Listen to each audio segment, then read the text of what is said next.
Olá, meu nome é Fernanda Azevedo, eu sou aluna de graduação em Pedagogia pela Universidade do Estado do Rio de Janeiro, Campus Maracanã, e esse episódio de podcast que nós intitulamos Heróis da Liberdade, o samba e a memória de resistência da população negra faz parte da preparação de um trabalho para a disciplina de ensino de História.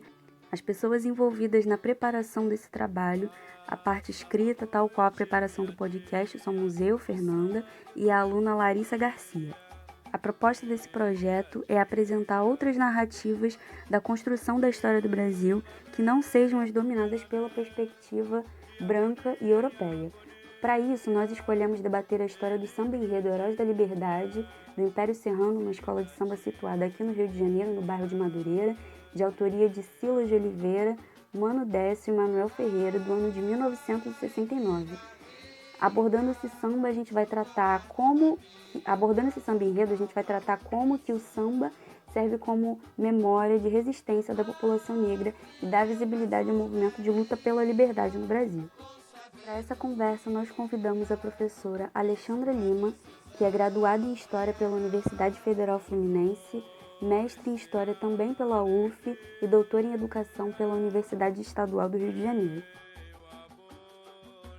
No Carnaval de 1969, o Império Serrano, uma das mais tradicionais escolas de samba do Rio de Janeiro, entrou na avenida com o enredo homenageando aqueles que lutaram pela liberdade ao longo da história do Brasil. Dos participantes dos movimentos nativistas do período colonial aos pracinhas da Força Expedicionária Brasileira, passando pelos homens e mulheres livres de Palmares e pelos combatentes das lutas independentistas, abolicionistas e republicanas, o samba intitulava-se Heróis da Liberdade.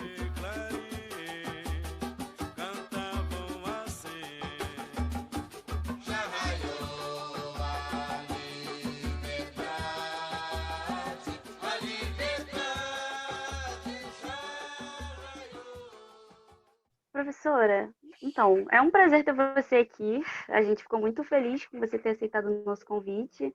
A gente achou que seria mais difícil conciliar as agendas, porque, enfim, está todo mundo muito atarefado nesse período de pandemia, mas que bom que a gente conseguiu se encontrar. A primeira pergunta que eu vou começar fazendo, eu queria que você, se pudesse, comentasse um pouco sobre a história de resistência do samba, assim. A gente tem vivido um processo eu não sei se politização do samba, eu vou usar esse termo, mas é errado, mas assim, muitas pessoas acham que o samba passou a ser politizado a partir de quando, sei lá, o Temer apareceu lá no Paraíso do Tuiuti, retratado como vampiro. Quando, na verdade, né, o samba já tem uma história de resistência desde a sua origem, desde por si só, o samba já é muita resistência. E, por vezes, essa veia de resistência popular, de resistência negra, ela é apagada por uma certa despolitização do samba. Assim. Eu queria que, se você pudesse, comentasse um pouco sobre a origem do samba, principalmente aqui no Rio de Janeiro, que é onde a gente mora, que é uma cidade muito rica assim, nesse sentido. Basicamente isso. Sim, primeiramente, boa noite e obrigada pelo convite, Fernanda, de poder ter essa conversa, né? Porque é uma conversa. Eu me considero uma jovem professora, mas eu ainda não aderi à coisa do podcast, viu? Então, eu tenho um canal no YouTube, mas podcast acho que é o meu primeiro, assim, que eu vou participar. E acho que é uma ferramenta super interessante, né, para utilizar em sala de aula. Sobre essa questão do samba, realmente acho que uma escolha muito feliz sua de trabalhar esse tema e pensar a articulação com o ensino de história, principalmente. E aí, quando você pergunta sobre a questão não vou falar origem, porque os historiadores têm um problema com a palavra origem, mas o surgimento do samba, na verdade, também não há um consenso, né, entre quando foi oficialmente que nasce o samba no Brasil, mas certamente ali finais do século XIX, início do século XX. Aqui atrás, você pode ver, não sei se você está vendo as imagens, essa que está aqui do lado do unicórnio, essa imagem é a Tia Ciata, eu que fiz. É uma pintura da Tia Seata e ela foi muito importante, inclusive, né, para a história do samba. Ela nasceu na Bahia e veio para o Rio e ela recebeu e acolheu muitos sambistas, enfim. Então, tem toda essa importância, né, de mulheres negras, inclusive as tias, né, Então, essa é uma entrada possível para pensar a história do samba no Brasil e tudo mais. Em termos de resistência, né, sobre o que hoje nós entendemos como escola de samba e tudo mais, acho que um trabalho que é fundamental para esse debate é uma dissertação de mestrado que foi defendida na UF pela Tamara Cruz. Ela é professora na educação básica, ela é mestre em história e ela fez um trabalho exatamente sobre censura nos sambas enredo, né, nas décadas de 60 e 70. Então, eu tive contato, né, com o trabalho, ela é minha amiga, eu tive contato também com a dissertação dela, e aí eu pude exatamente verificar o que você pergunta, né, que o samba e a ideia de resistência no samba é bastante intrínseca, né? Desde os primeiros anos, o samba foi utilizado principalmente pela população negra como uma forma de resistência e de enfrentamento, inclusive em relação às violências praticadas, as violências várias e também uma forma de congregação, né? De congregação na comunidade. Enfim, então a gente pode alargar aí o sentido de resistência, mas para também essa ideia do coletivo e do sentido comunitário. E aí, pensando também a importância dessas mulheres negras que nem sempre são lembradas. Então, é isso. Eu acho que se a gente for pensar o nascimento do samba, eu acho que, no meu entendimento, é muito relacionado com essa resistência no sentido mais amplo mesmo. Mesmo que nem sempre tenha sido de forma tão explícita, porque as pessoas acham que resistência é só protesto e é só ir para a rua com cartazes, né? E existem várias formas de resistência e enfrentamentos, principalmente enfrentamento ao racismo estrutural no Brasil. Né? Então, eu acho que para começar, eu poderia dizer que sim, que há uma relação muito íntima entre resistência e mundo do samba, né? Com certeza. E você, quando você comentou sobre essa questão da sutileza, né, que nem sempre para uma manifestação ser resistência, ela precisa ser ali explicitamente desse cunho, é muito interessante porque tem um trecho desse samba que a gente destacou, que esse samba ele foi samba enredo do Império Serrano em 69, então o Brasil estava vivendo ali aquele período da ditadura militar, e ele surgiu pós AI-5, então era um período muito difícil, assim, conturbado para artistas em geral. Tem um trecho específico que foi trocado, que eles cantavam revolução, pela revolução, a sua legítima razão, e foi trocado por a evolução. Teve que ser trocado porque a censura ali proibiu, enfim. Uhum, uhum. E eu queria que, se você pudesse, comentasse um pouco assim, sobre como se deu a relação de grupos marginalizados em geral, de manifestações culturais marginalizadas em geral, com as censuras impostas pela ditadura militar. E a gente não Sim. tem só o samba, né? Tem outros movimentos, o hip hop, tem o charme, tem o jongo, muitos outros. O que eu sei a respeito do tema é também para dar aula e porque, né, eu leio teses e dissertações, não é o meu tema de especialidade. Mas o conhecimento que eu tenho a respeito dessa questão é que durante muito tempo, quando se falava em censura e ditadura, e aí não estou falando só da ditadura de 64, mas também da própria ditadura do Estado Novo, na era Vargas,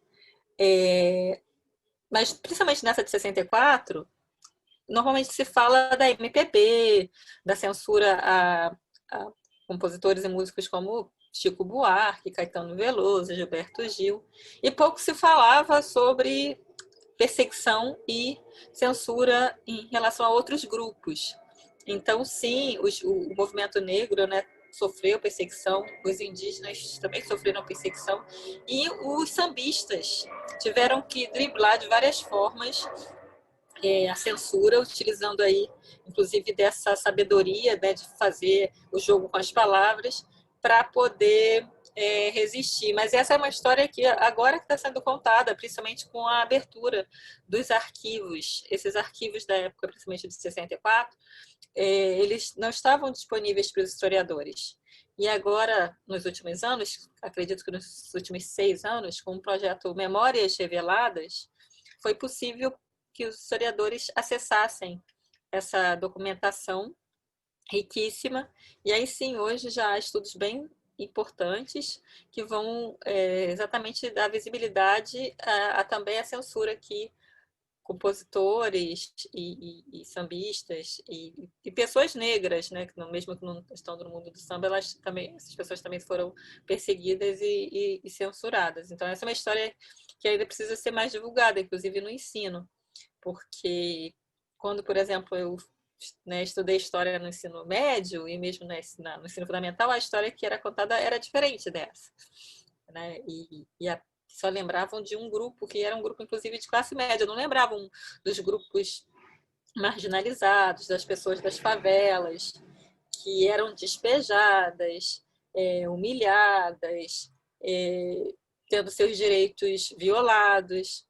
Isso é uma longa história no Brasil, isso não é recente no Brasil pensar essas violências praticadas em relação aos mais pobres. Mas muitas vezes essas violências elas não aparecem, né, nos livros didáticos, inclusive, e essas violências são muitas vezes naturalizadas, até pela imprensa, né? Então, quem faz aí trabalho com análises, inclusive de capas de jornal, consegue perceber, né, que quando é uma pessoa, um adolescente, um jovem negro morto, ele muitas vezes não tem nem nome. Mas quando acontece um crime com um jovem de classe média e morador de zona sul e branco, normalmente esse jovem vai ter nome, família, endereço. Então, é parte disso, né, desse processo de desigualdade que a gente tem no Brasil. E aí não dá para realmente não lembrar dessas questões, principalmente a questão das desigualdades históricas, né?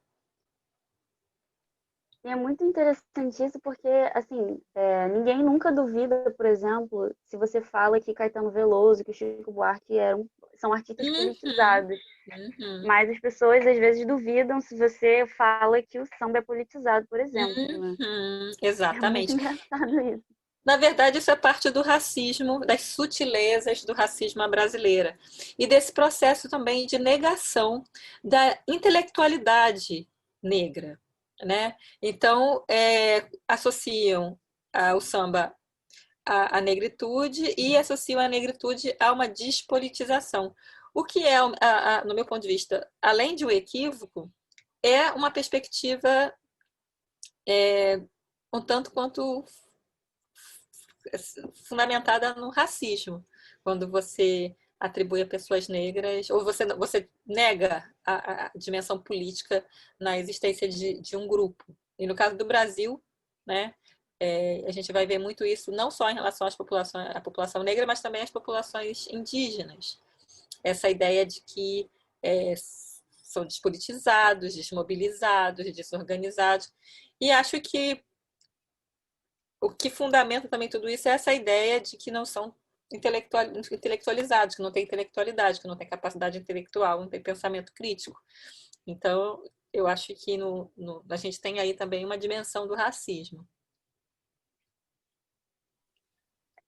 Um outro ponto que a gente achou que seria interessante abordar são as relações de poder na educação e esse apagamento estratégico da luta popular. Uma autora que a gente teve contato fazendo essa disciplina de ensino de história e fazendo outras disciplinas também, acho que já tive contato com essa autora muitas vezes, que é a Chimamanda, que fala dos perigos de uma história única, né?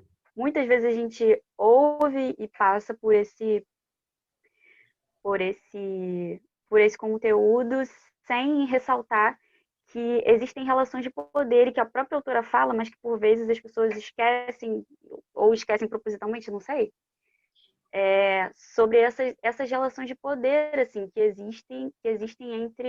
existe no apagamento estratégico, sabe? É muito engraçado, porque quando a gente pensou em falar sobre esse samba inicialmente, a gente pensou em abordar o movimento abolicionista, porque a gente pensou que ele tratava exclusivamente do movimento abolicionista. E não, ele vai falando de vários outros movimentos de resistência ao longo da história, e principalmente sobre a resistência do povo negro na ditadura militar, que é uma coisa tão apagada, assim, a gente quase não escuta sobre. Sim. E aí, pode falar. Não, não. Aí eu ia cair para a pergunta, assim, quais os caminhos que você apontaria, assim, como sendo caminhos possíveis de enfrentar esse apagamento estratégico? Sim, eu acho que é o que a gente também está fazendo aqui, que é tendo essa conversa, é incentivar as pesquisas sobre essas questões, esses temas, e principalmente, né, não se trata de dar vozes, de dar voz para esses grupos que essas pessoas têm voz, trata-se de dar visibilidade e de também potencializar, né, essas vozes e fazer com que elas cheguem mais longe. Um movimento, por exemplo, que eu mesma tenho feito é de, por exemplo, saber mais sobre trajetórias também de pesquisadoras negras, historiadoras negras que estudaram esse tema. Então, eu estou com uma aqui, inclusive, que eu tenho lido e indico para as minhas orientandas, que é Beatriz Nascimento, Quilombola Intelectual, Possibilidades nos Dias da Destruição, e ela foi uma pesquisadora do tema das africanidades, mas também das relações raciais no Brasil. Inclusive, ela foi muito atuante exatamente na década de 70, né, quando ela criou um grupo de estudos na UFLA chamado André Rebouças, não é por acaso, André Rebouças também foi um abolicionista negro, e de como que quando a gente começa a pesquisar essas trajetórias, a gente vê que essas pessoas estavam muito conectadas e eram muito ativas nos tempos em que elas viveram. Sobre ainda a questão do samba, né, que é um samba no final da década de 60, ele não é o único, né? Ele não é o único. Achei interessante vocês terem ido nele, que é já 50 anos em 2019, e a gente poderia aqui trazer um inventário, né, de sambas com essa dimensão mais crítica, essa dimensão de uma conscientização mesmo. Então, eu já trabalhei com alguns sambas em sala de aula. Há 2 anos atrás eu trabalhei inclusive com esse do Tuiuti, trabalhei com o da Kizomba, com aquele é, da Imperatriz, Liberdade, Liberdade, as asas sobre nós, que já é uma outra perspectiva, né, que é uma perspectiva que vai enaltecer, inclusive, a figura da Princesa Isabel. E como que é isso, né? Como que o samba ele permite, inclusive, esse aprofundamento nos temas ligados à negritude e a essa ancestralidade, principalmente advinda, né, do continente africano. Então, eu acho que mergulhar nessas letras e em toda essa história é bastante importante para a gente continuar aí produzindo, né, sentidos e principalmente conscientizando, né? Conscientizando a partir do ensino e principalmente ensino de história. Sobre essa questão específica, a gente pensou em abordar também sobre um fenômeno que a gente tem vivido, não sei exatamente de que ano, qual foi o ano que surgiu, mas é essa grande relativização dos fatos históricos que a gente tem visto acontecendo e o grande desafio de ensinar história dentro dessa perspectiva de que tudo é relativo, tudo depende do ponto de vista, depende de quem escreveu, e o quanto que o ensino de história, que é uma ciência, se torna aí um grande desafio, né? Sim, a gente está vendo aí um tempo muito muito único nesse momento que a gente está vendo eu chamaria de negacionismo até, né? Acho que mais do que relativizar, existe aí uma tendência de negar e de negar eventos históricos que, em que há consenso. Por exemplo, o Holocausto, escravidão, é, as grandes guerras.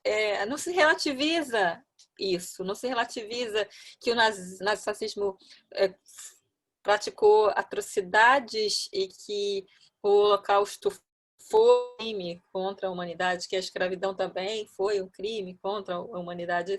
Não tem o que se relativizar, isso aí são consensos. Isso sim, a gente tem esses consensos na historiografia, né, de que não tem como a gente negar isso, mas sim, no momento em que a gente vive, existe aí, existe inclusive um projeto, né, que defende aí uma escola sem partido, uma escola neutra, uma escola que não doutrine e uma escola que negue o que tente relativizar e dizer que, bom, mas tudo é uma questão de ponto de vista ou tudo é uma questão de quem fala.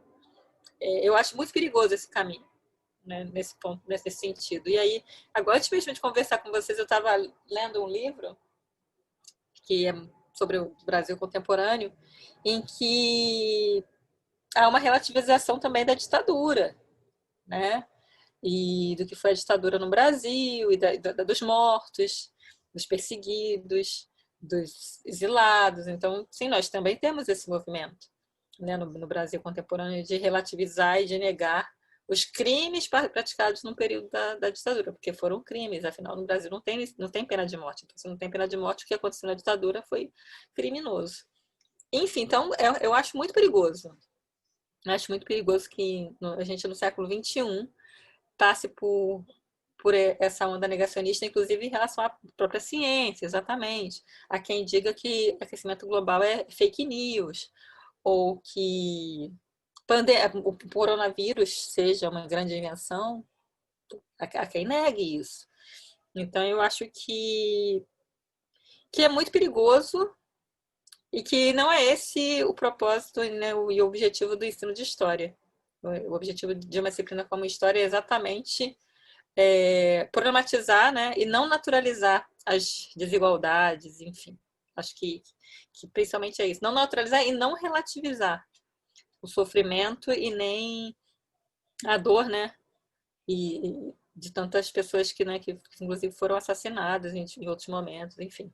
Então, eu acho que é até sensibilizar, né? Quando a gente fala em temas sensíveis, inclusive, eu acho que um objetivo, inclusive de museus, dos próprios filmes, das músicas, é também sensibilizar as pessoas para, para todas essas questões, né? Que a história da humanidade já enfrentou. Um dos pontos que a gente também pensou em abordar era essa questão do crescimento do neopentecostalismo aqui no Rio de Janeiro, com a eleição do Crivella, que foi um fato inédito, e esse cunho de resistência e de festa, de cultura popular que a cidade do Rio de Janeiro tem, e o quanto que essa dualidade de públicos, às vezes, também acaba influenciando diretamente na forma como a gente vai fazer a educação, né? A forma como a gente vai fazer isso acontecer diretamente. Eu acho que você deve ter tido muitas outras experiências além dessa, mas, por exemplo, eu já ouvi de um aluno do 5º ano que estava estudando samba, que o samba era do diabo, assim, era um aluno evangélico que estudava no Pedro II, e aí estava estudando, assim, de uma forma muito bonita a história do samba, estava estudando a geografia da pequena África, estava estudando as mulheres do samba, e no meio disso tudo, assim, o que ficou para ele de muito marcante foi que o samba era do diabo, assim, no meio de toda essa riqueza histórica e de território, porque, enfim, está se falando do bairro dele, da cidade dele, o que ficou mais forte foi que o samba era do diabo. Assim. E o quanto Uhum. que essas influências acabam sendo muito cruciais na forma como a gente vai abordar não só o samba, mas outras manifestações populares, mas porque o samba, ele além de apagado, ele é demonizado, né? Sim. Então, existe muito essa crença. Eu acho que aí é uma questão da gente também, né, historicizar e essa expansão, né, das igrejas neopentecostais isso não é algo tão recente, né? Já é algo que já vem pelo menos o surgimento das igrejas né, pentecostais e agora neopentecostais já tem uma certa duração, mas especificamente sobre essa questão da demonização do samba, essa demonização é parte do processo de demonização da própria africanidade, de tudo que remeta ao negro no Brasil. Então, infelizmente, né, não são todas as igrejas evangélicas e neopentecostais, não são todas as pessoas que são, né, praticantes e são evangélicas que vão defender isso, mas existe uma parte significativa, inclusive na Igreja Universal, de associar, né, principalmente tudo que está relacionado à negritude ao diabo, a Satanás. E aí a gente vai ter o que pesquisadores chamam de racismo religioso, E aí tem algumas pesquisas interessantes até sobre, pensando, né, toda essa, uma outra pedagogia, pensando inclusive a pedagogia dos terreiros, né? Tem alguns trabalhos que foram defendidos no programa de pós-graduação em educação, como o do Rufino, né, Luiz Rufino, que trabalhou com o livro, acho que é Exu na Encruzilhada, e tem também o livro da professora Estela Caputo, que é a Educação dos Terreiros. Então, ao mesmo tempo que a gente vai ter aí esse processo de perseguição e de práticas no que a gente pode chamar de racismo religioso, a gente tem também pesquisadoras e pesquisadores desenvolvendo aí trabalhos sérios e que vão exatamente ter uma importância muito grande na educação para educar exatamente as pessoas para respeitar as diferentes manifestações culturais e religiosas existentes, principalmente na cidade, né, do Rio de Janeiro, mas também no estado do Rio de Janeiro. Então, acho que esse momento que a gente vive na cidade, né, do Rio, eu não moro na cidade, eu moro em Niterói, mas transito pelo Rio de Janeiro, porque eu, né, dou aula na UERJ, então eu acho que é um momento muito triste, né, de intolerâncias de vários tipos e principalmente as religiões, né, de matriz africana, elas têm sofrido muitas perseguições, muitos ataques. Há vários episódios aí, inclusive, de, de apedrejamento mesmo, né, nos terreiros. Enfim, então eu acho que isso tudo está muito articulado e é, sim, um processo histórico que não começou ontem, não é algo exclusivo de um político que muitas vezes faz uso disso para se eleger, mas é algo que está numa duração um pouco mais longa, pensando a história dessa cidade. Né? Então, é uma cidade que vai se construir, se erguer também a partir da violência. E da violência em relação a pessoas negras e as manifestações culturais e religiosas das pessoas negras. Então, essa relação das pessoas negras com o Estado e essa questão da violência, isso também não é de hoje, né? Só que hoje a gente está vivendo uma nova faceta aí que principalmente tem aí uma dimensão interessante que são as redes sociais e essa questão da verbalização mesmo e da manifestação do ódio e da intolerância nas redes sociais. Isso eu acho que é algo desse nosso tempo, né? Mas a violência em si, para quem vive em comunidade, quem é praticante de religião de matriz africana, se for trabalhar com história de família, vai ver que essa violência estava lá já tem um tempo, né? E ao mesmo tempo também a gente vai ter, às vezes, em famílias negras, pessoas que também vão ser evangélicas e que também parte da família vai ser praticante de religião de matriz africana, então a gente tem todas essas tensões aí hoje nesse Brasil contemporâneo. Então, esse é outro dado. Muitas pessoas das igrejas neopentecostais são negras. Então, esse é um outro dado que a gente precisaria também considerar nessa complexidade aí dessa questão, né? Algo que eu lembrei com essa conversa foi, eu não sei se vocês já perceberam ou já viram em algum outro lugar, as pichações que tem em todo o estado sobre só Jesus salva. É como se em cada rua que eu fosse tivesse uma pichação dessa. E é muito. É um pouco assustador, né? A intolerância, porque eles pintam as paredes que tem outras manifestações e deixam só Jesus salva, só Jesus salva, só Jesus salva. Como uma Sim. crença única. E é muito complicado desses ataques que estão sendo cada vez mais constantes, principalmente nos terreiros, né? É Sim. muito complicado. E existe um outro elemento aí que também já há pesquisas sobre, que é, inclusive, o tráfico também. Houve episódios recentes de traficantes que expulsaram praticantes, né, de religiões de matriz africana, expulsaram as pessoas dos seus territórios. Assim. Então, também tem essa outra dimensão, né, do tráfico, que tem pessoas que são convertidas e que, né, as igrejas neopentecostais, e que também vão fazer uso dessa violência, né, e aí praticar a intolerância. Então, é bem complexo isso. Um ponto muito legal é a questão da formação de professores, assim. Eu sou evangélica. E Uhum, lá na UERJ eu percebo que muitas pessoas, principalmente muitas mulheres negras, são uma maioria, né, no curso de pedagogia, também são evangélicas. uhum, E eu acho que é muito interessante a gente pensar, assim, essa produção essa formação, assim, dessa pessoa que está vindo, de repente, de um ambiente onde ela não tinha tanto contato, que é o meu caso, por exemplo, uhum. não tinha tanto contato com tanta pluralidade de ser, de experimentar e de ver o mundo e de fé, e que de repente se vê no desafio de estar numa sala de aula onde você tem alunos de diferentes crenças religiosas e o que você vai fazer, assim, de que forma que você vai confrontar aquilo que você aprendeu com aquilo que você está recebendo, com o desafio novo que você tem. E eu acho que é sempre muito interessante, assim, porque eu, por exemplo, nunca me senti ofendida nem afrontada de alguma forma quando essa, quando esse assunto é abordado.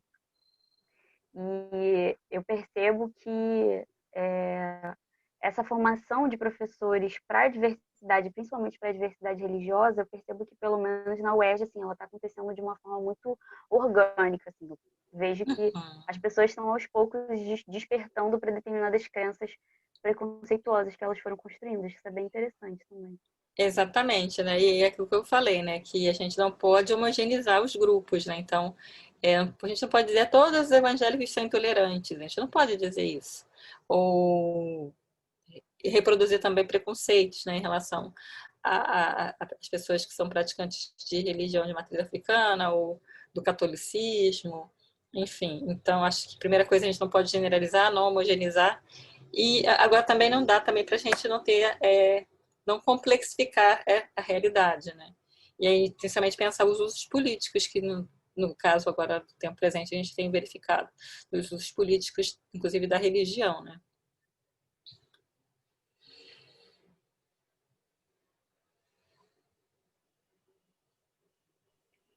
Professor, eu sei que a Fernanda já fez uma relação com a educação, mas a gente discutiu muito a temática, né? Sobre o movimento abolicionista e afins. E nos incomoda muito a questão da princesa Isabel ser colocada como a salvadora da pátria, quando ela só assinou porque por uma estratégia política, né? Porque ela não tinha outra opção. E aí eu estava pesquisando uma coisa que eu não sabia, é que naquela época a maioria dos negros já estavam livres, então tipo assim, não fez tanta diferença, né? Apesar de ter sido um movimento importante, lógico, não que não seja, tem que ter cuidado na hora de colocar as palavras, mas e ela é colocada como uma heroína, é uma figura extremamente popular quando ela só assinou essa lei, a lei do ventre livre, né? A lei do ventre livre também que acabou sendo um marco importante, mas separou muitas crianças das suas mães, né? E eu vi eu pesquisei também sobre isso, que a taxa de mortalidade era muito alta. Sei Uhum. lá, se um abrigo recebesse 100 crianças, então 80 delas morriam naquela época. Você E lembra aí eu, qual?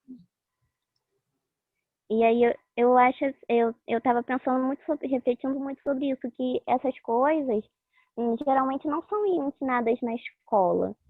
Uhum. Esses são dados que eu não sabia, sabe? Eu sabia que a Princesa Isabel, né? Se for pensar no ensino fundamental, a Princesa Isabel sancionou a Lei Áurea, os estados estavam livres e aí é visto como só um momento de vitória. Eles não mostram muitas problematizações, né? Uhum.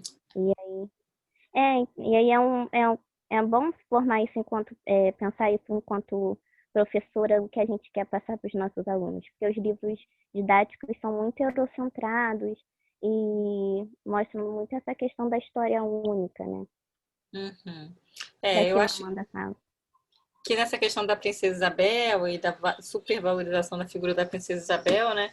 Eu acho que hoje a gente já está num outro momento, né, na historiografia, que é de dar visibilidade principalmente às ações dos sujeitos, né, dos próprios escravizados, principalmente. e aí incluindo mulheres e homens, né? Que muitas vezes também as mulheres não são lembradas nessa luta. Agora, é claro que foi importante a assinatura da Lei Áurea, né, em 1888. O Brasil carrega esse título terrível de ter sido o último país das Américas a abolir a escravidão e tornar extinto, né, tornar ilegal, né, e abolir a prática da escravidão no Brasil. Foi o último das Américas. E foi o que mais recebeu africanos, né? Cerca de 40% na diáspora, 40% dos africanos veio para o Brasil. Então, o Brasil tem aí números muito duros em relação à escravidão, e sim, essa lei ela é necessária, porque se ela não tivesse sido assinada, a gente poderia ter até hoje a presença da escravidão. Esse é um ponto. A lei foi importante. Agora, ela só é resultado da luta dos próprios sujeitos. E sim, das pressões que esses sujeitos fizeram. E sim, quando ela assinou a Lei Áurea, a maioria já estava liberta pelos próprios esforços. Né? Esse é um outro dado que precisa ser sempre lembrado. Agora, eu sempre digo isso, que também foi importante que a lei tenha sido, né, assinada e, enfim, que tenha tornado extinta essa prática no Brasil, apesar de ter sido tão tardia, né? Então, por mais que as pessoas tenham lutado e lutaram muito, ainda assim, o Brasil foi o último, foi o que mais segurou essa virada. E, de acordo com o historiador João José Reis, ele vai dizer que na época da escravidão, é muito duro isso que ele disse isso naquele documentário A Última Abolição. Ele disse que se na época da escravidão o corpo negro valia muito, com a abolição o corpo negro passou a não valer nada. Então ele vai falar do genocídio da juventude negra, principalmente, e do processo de encarceramento de massas. E aí ele vai falar exatamente isso. Ele diz, eu não estou defendendo a escravidão, não estou dizendo que a escravidão era boa, não. Mas estou dizendo que o que acontece depois é ainda extremamente brutal. E aí ele vai falar precisamente desse processo, né, de criminalização da juventude negra, principalmente, e dessa ideia de que não tem valor, né, de que um jovem pode ser morto na sua casa e nada vai acontecer se esse menino for negro. Mas se isso acontece, por exemplo, no apartamento do Leblon, isso causa uma grande comoção no país. Então, aí é isso, né? Que a gente, às vezes, acaba também se apropriando desse movimento internacional aí do Vidas Negras Importam, porque com esse processo de encarceramento e de violência, acaba que a mensagem que a gente acaba por entender é de que as vidas negras não importam para o Estado, já que a juventude negra está sendo exterminada. Acho que essa é a palavra, exterminada. Então, eu acho que a gente precisa ter essa dimensão, né, do processo, do protagonismo dos sujeitos, mas a gente também tem que entender em que ponto nós estamos hoje e do que significa ser, principalmente, jovem negro, periférico no Brasil contemporâneo. Né? Então, assim, a minha preocupação é sempre muito essa, quando eu trabalho com o século XIX e com as agências dos escravizados, das escravizadas e tudo mais, é mostrar essa disputa e de como, sim, um dos legados da escravidão no Brasil é o racismo estrutural, né? Que já dura, né? Que a gente tem aí desde o final do século XIX, e aí não dá para não falar de encarceramento em massas e falar de extermínio da juventude negra, enfim. Então é bem complexo isso, né? Uma das provas que eu presencio quase que diariamente, presenciava, né, por causa da pandemia agora, é que eu moro em São João de Meriti, né, então eu pego sempre o trem de Belfort Roxo. Aí sempre que eu voltava para casa, os policiais só abordavam os jovens negros. Sempre os negros, nunca os brancos. Uhum. Nunca. Uhum. E usavam de agressão, de humilhação, e são cenas assim tão horríveis de se assistir, e ao mesmo tempo você quer levantar para defender, mas Uhum. enquanto mulher se torna perigoso, e o resto assiste e não faz nada, né? São ações que são vistas como naturais Uhum. e as pessoas não intervêm, isso me incomoda demais. E é muito complicado a gente querer tentar lutar, ajudar de alguma forma, mas ao mesmo tempo se sentir impedido de poder fazer algo, né? Sim, porque né, é brutal, né, essa violência e a gente muitas vezes se sente aí sozinho ou isolado para ter alguma ação, né? E quando se discute essa questão do racismo no Brasil, as pessoas vão sempre comparar com os Estados Unidos e vão sempre dizer, ah, não, mas o Brasil não foi igual aos Estados Unidos, porque no Brasil não teve nem nichamento, as pessoas falam isso. E a gente sabe que isso é um grande equívoco, porque ah, você pode ir na rua perguntar, as pessoas já assistiram lynchamentos na cidade do Rio de Janeiro, de diferentes tipos. É só um menino assaltar um celular e a consequência, se ele for pego, vai ser linchado. Todo mundo sabe disso. E por que não se fala? De certa forma, é um silenciamento, mas também é uma naturalização da violência. A gente vive numa sociedade que naturaliza a violência em relação à juventude negra, à população periférica, né? É seletivo. Isso é seletivo. Porque se essa violência acontece em certos lugares, como por exemplo no Leblon, com pessoas brancas, vai causar indignação. Então, a gente precisa, como historiador também, e educador, indagar e não contribuir para a naturalização, né, das desigualdades históricas. Então, acho que, para mim, o papel da disciplina História também é esse.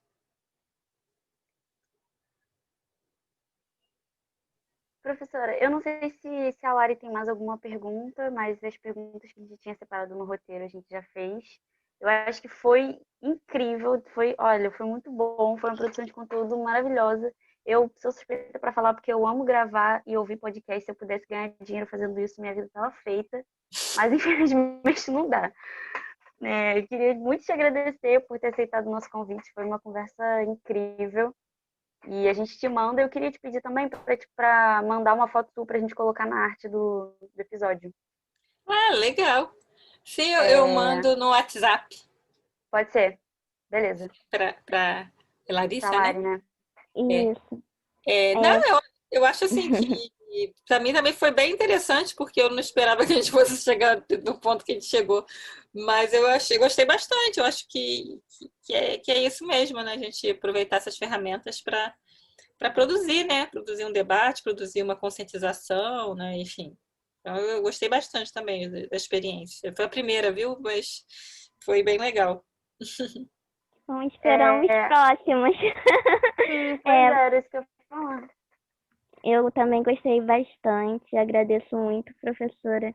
E eu acho que foi um pouco o que eu falei no início sobre a questão do epistemicídio, que a gente acaba vendo esses reflexos, né, da escravidão ainda nos dias de hoje, no racismo estrutural e tudo mais, e que a gente tem que sempre procurar formas de tentar combater e de não reproduzir e naturalizar isso, né? Por isso que foi muito importante esse podcast, esse trabalho. Eu acho que era isso que eu e Fernanda estávamos procurando desde quando nós conciliamos um tema, né? Porque foi pensado em conjunto e com muito carinho, assim. E acho que foi muito significativo para nós duas.